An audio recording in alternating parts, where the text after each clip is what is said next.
Zane Clodfelter with Otters TV here with outfielder Jeff Gardner. We haven't chatted since spring training, so it's been over a month. So since that time, how have you assessed your play so far? For me, it's been a little up and down. A lot like the elevator business. But it seems sometimes I'll have a week where I'm on, and then I'll have a week where I'm off. So past 2 weeks or so, I've been getting a little bit more consistent, which I'm happy with. But as a team, most importantly, we're looking good, and I think everybody's meshing. And it's an important stretch we're in right here to close out the first half. Has playing a lot of these games early on the road kind of played into that inconsistency at times for you? A little bit. It's tough to get in your same rhythm, same routine when you're on the road constantly, and it's something that you have to deal with. It's just part of the game. But I think this 9-game homestand is really going to help a lot of guys to lock in a little bit and make a good push. Still hitting the ball hard, still showing those power numbers, a handful of home runs, quite a lot of doubles so far this year as well. Yeah, I try to just get the bat on the ball, and whatever happens, happens. But being a cleanup guy, where I need to help the team is driving in runs. And if I'm not doing that, I'm not doing my job. So for me, I'm just trying to stay up the middle and drive the ball in the gap when I can, and really just do the job. Whatever presents itself each game. Otters manager Andy McCauley has really locked you into that cleanup spot. So how much pride do you take in the fact that you're counted on to be that run producer?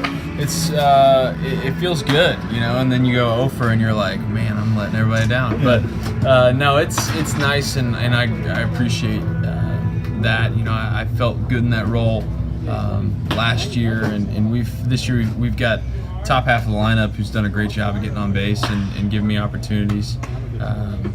But there's all kinds of guys in our lineup that could do the same thing. You look at Toby Thomas. I mean, he's killing the ball right now. Travis Harrison's driving in runs.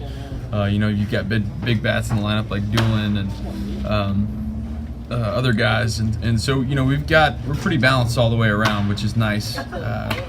Nice to have as a team. I know the storyline coming into the year was a lot of new faces, but it seems like the new faces have found a rhythm here as well. Yeah, absolutely. I had all new guys. Geez, there was people that they were here for forever.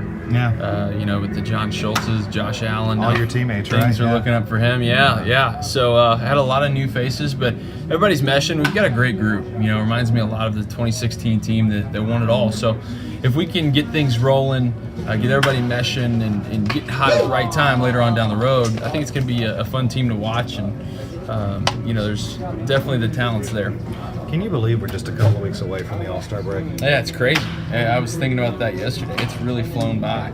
And do you ever think back to your special night in Joliet where you hit all those home runs out of the park to win the home run derby? Yeah, that was a blast. That was a lot of fun. Somebody asked me about that the other night, and so that was a whole lot of fun, and something I'll remember forever. And you have a former college teammate on the roster now, and Logan Taylor. So how cool is that? He mentioned he was a freshman when you were a senior at Louisville. Yeah, that's right. He was one of my freshmen, so they still got to treat him like a freshman here. But he's a great player. I mean, he's hitting like 1,000 right now, so it's good to have him in the lineup and defensively out in center field. He's a guy who can track anything down. He runs the bases well and swings the bat well as he's doing right now. So it's great to have him here, and great to be reunited with an old teammate. And then final thing, just as we kind of approach that All-Star break, what are some things you're going to be looking for from yourself and then from your teammates as a team leader? During the break? Or just leading up to the break?